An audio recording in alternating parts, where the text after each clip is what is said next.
Baiklah, sebelumnya Assalamualaikum warahmatullahi wabarakatuh. Sebelum kita mulai pembelajaran pada pagi hari ini, alangkah baiknya kalau kita berdoa terlebih dahulu. Berdoa mulai.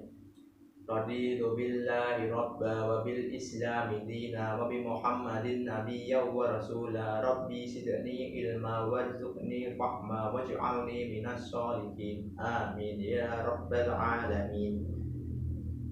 Baiklah, Bapak absen dulu ya.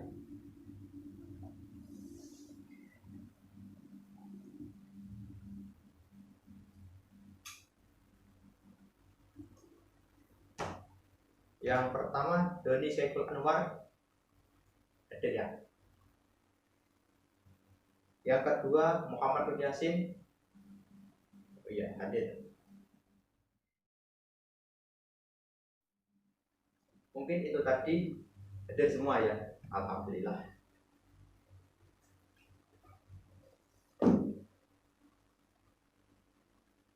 Baiklah, sebelum kita masuk ke materi kita pada hari ini yaitu su'udzon, mari kita mengingat kembali pelajaran kita yang kemarin. Apakah masih ingat pelajarannya kemarin? Silahkan angkat kalau masih ingat. Ya, tadi Pak.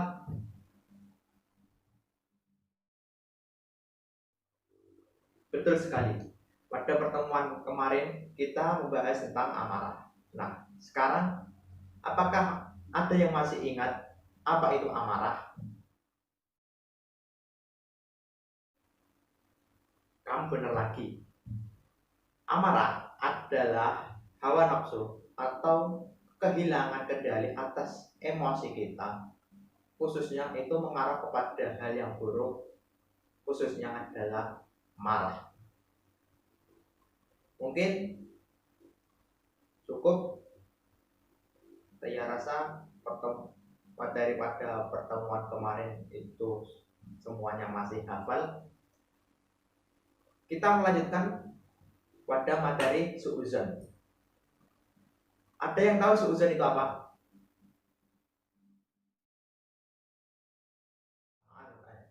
Ya benar, su'udzon adalah buruk sangka. Secara lengkapnya, su'udzon adalah lawan dari prasangka baik atau husnudzon. Buruk sangka adalah anggapan, pendapat, atau sikap yang bertentangan dengan kebenaran. Buruk sangka tidak semata-mata buruk dari segi agama saja, tapi dari segi sosial juga. Nah, secara sosial, tidak ada yang mengakui bahwa buruk sangka atau su'udzon itu merupakan hal yang baik. Bahkan orang ateis sekalipun mengatakan bahwa su'udzon atau berburuk sangka itu merupakan sikap yang harus dihindari oleh setiap manusia. Dari segi agama sendiri, su'udzon merupakan kejelekan karena mencerminkan dua penganiayaan. Dalam agama sendiri, su'udzon itu dikatakan buruk karena mencerminkan dua penganiayaan, yaitu penganiayaan terhadap diri sendiri dan penganiayaan terhadap orang lain.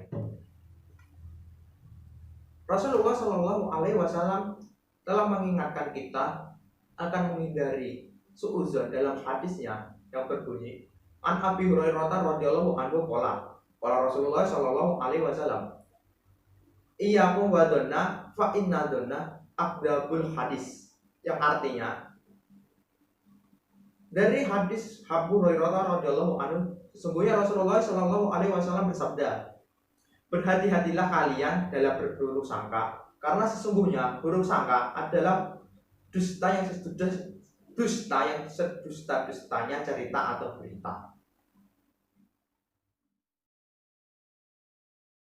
Sekarang coba kita ulangi lagi hadis yang meriwayatkan tentang su'udzon tadi.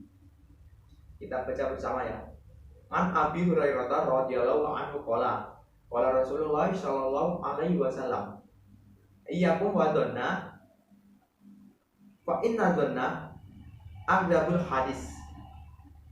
Iyyakum wa dhanna fa inna dhanna aqdabul hadis. Coba Hatifah.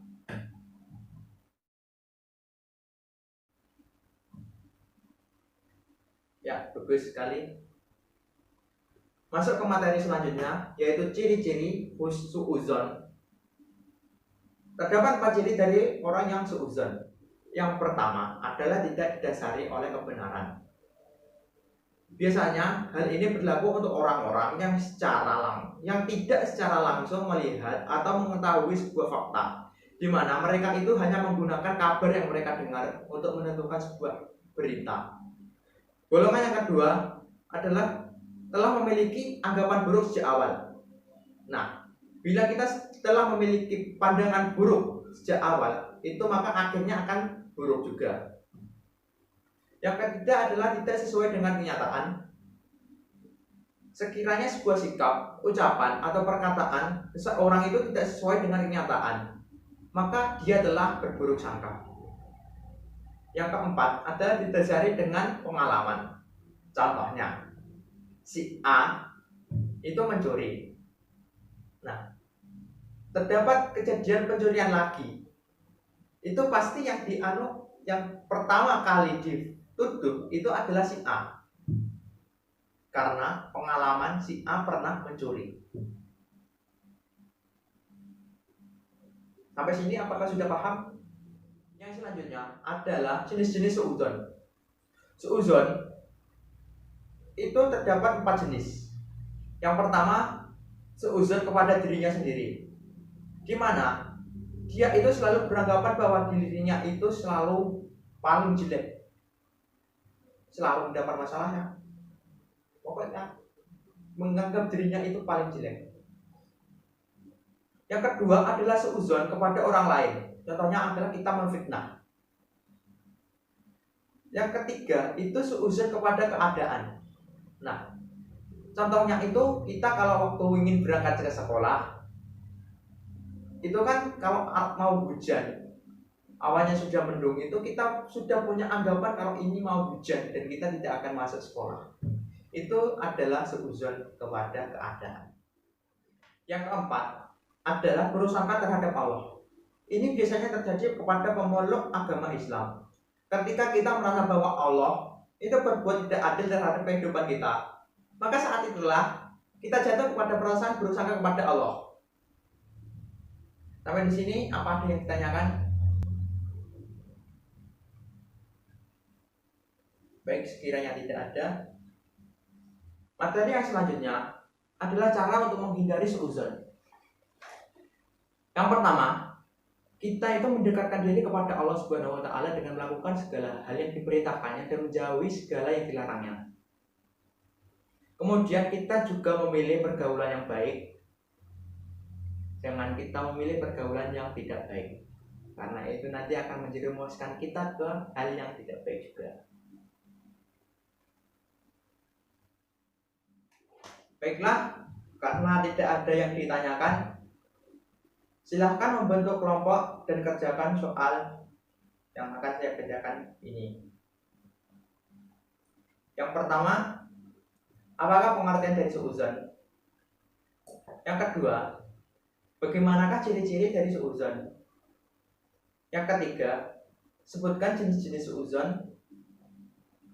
Yang keempat, bagaimana cara agar terhindar dari sikap suudzon? Dan yang terakhir adalah tulislah dalil hadis tentang suudzon.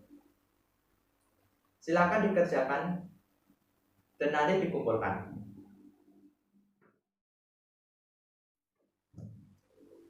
Baiklah anak-anak, mungkin sekian karena waktunya juga sudah habis. Kesimpulan yang bisa kita ambil dari materi kita hari ini adalah suudzon itu merupakan perbuatan atau sikap yang tidak baik yang semestinya harus kita hindari. Selain itu, Allah sendiri telah melarang kita untuk suudzon atau berprasangka buruk pada orang lain. Ada sebuah cerita di mana ada seseorang itu berprasangka buruk pada seseorang. Kemudian di dalam mimpinya itu dia didatangi oleh seorang pria yang memegang sebuah daging. Pria tersebut mendatangi pria yang memegang daging tersebut dan bertanya, "Siapakah dirimu?" Kemudian pria yang memegang daging itu menawarkan dirinya daging yang telah dia panggang tersebut. Nah, kemudian pria tersebut bertanya, Daging apakah ini? Itu adalah daging orang yang telah kamu bicarakan tadi pagi. Nah, mungkin sekian. Jangan lupa untuk giat belajar selalu. Wassalamualaikum warahmatullahi wabarakatuh.